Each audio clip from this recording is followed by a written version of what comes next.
नमस्कार, मी भाग्यश्री प्रधान माझा महाराष्ट्र न्यूज मध्ये आपलं स्वागत करते। चला पाहूया आजच्या महाराष्ट्रातील महत्त्वाच्या काही बातम्या।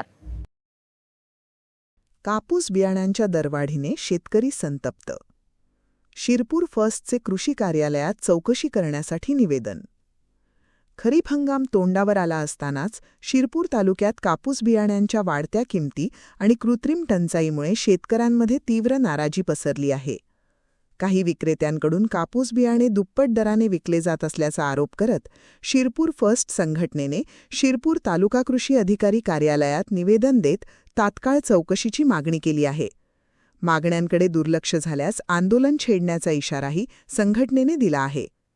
शिरपूर तालुक्यात शिरपूर फर्स्ट संघटनेमार्फत जनसंघर्ष यात्रा सुरू आहे। या यात्रेदरम्यान अनेक शेतकऱ्यांनी कापूस बियाणेबाबत होत असलेल्या लुटीमुळे आर्थिक फटका शेतकऱ्यांना बसत असल्याची व्यथा मांडली होती।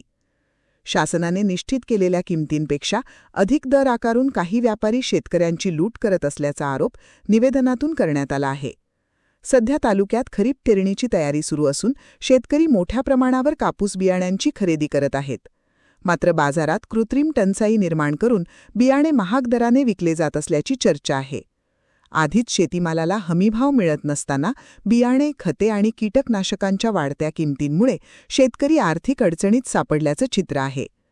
शिरपूर फर्स्टच्या पदाधिकाऱ्यांनी कृषी विभागाने बाजारातील विक्रेत्यांची तपासणी करून जादा दराने विक्री करणाऱ्यांवर कठोर कारवाई करावी, तसेच शेतकऱ्यांना शासन दरात बियाणे उपलब्ध करून द्यावे अशी मागणी केली।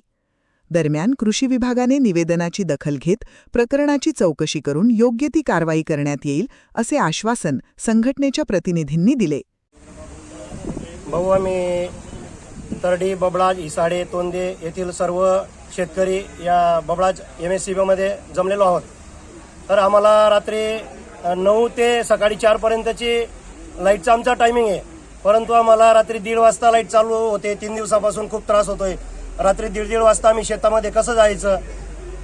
तर आम्ही आज सर्व शेतकऱ्यांनी या ठिकाणी जमाव केलेला आहे आणि शेतकऱ्यांची एकच मागणी आहे की आम्हाला रेग्युलर 8 तास लाईट पाहिजे। तर आम्ही साहेबांना विनंती केली, पण साहेब म्हणतात की आम्हाला वरून दबाव आहे की आम्ही तुम्हाला लोडिंग लाईट देऊ शकत नाही। 3 तास आम्ही लोड शेडिंग, केव्हाही आम्हाला इमर्जन्सी मेसेज आला का आम्ही 3 तास 2 तास जसा मेसेज आला तशी आम्ही लाईट बंद करू आणि त्या पद्धतीने देऊ। तर हे सर्व शेतकऱ्यांसाठीच का? मग आमची सर्वांची एक विनंती आहे की कंपन्यांना सुद्धा 2-2 तास 3-3 तास लोड शेडिंग द्या। सर्व शेतकऱ्यांनीच सहन करायचं का? अरे जगाचा जो पोशिंदा आहे तो त्याची जरी व्यथा असेल तो 1:30 वाजता कोणत्या पद्धतीने शेतात जाईल हो? आणि हे कुठेतरी थांबलं पाहिजे। म्हणून आम्ही बबळाज MSCBला या ठिकाणी सर्व शेतकऱ्यांनी घेराव घातलेला आहे आणि सर्वांची एकच विनंती आहे की आम्हाला रेग्युलर 8 तास तरी लाईट पाहिजे। तर मुख्यमंत्र्यांना पण एक निवेदन आहे की तुम्ही यासाठी शेतकऱ्यांचं सरकार बनवलं होतं का? तुम्ही त्यावेळी बोललात की शेतकऱ्यांचा 7-12 कोरा करू, कोरा तर झालाच नाही, पण उलट तुम्ही शेतकऱ्यांचे हाल करता आहात आणि या ठिकाणी सर्व जमलेले शेतकरी तुमच्यावर आक्रोश करतायत। तर यापुढे आम्ही तुमच्या सर्वांचा धिक्कार करू। तर या होत्या आजच्या घडीच्या महत्त्वाच्या बातम्या। आपल्या सूचना, प्रतिक्रिया आणि बातम्यासाठी खालील दिल्या नंबर्सवर संपर्क करा। आजसाठी इथेच थांबूया। आपण पाहत रहा माझा महाराष्ट्र न्यूज, सामान्य माणसाचा बुलंद आवाज। नमस्कार।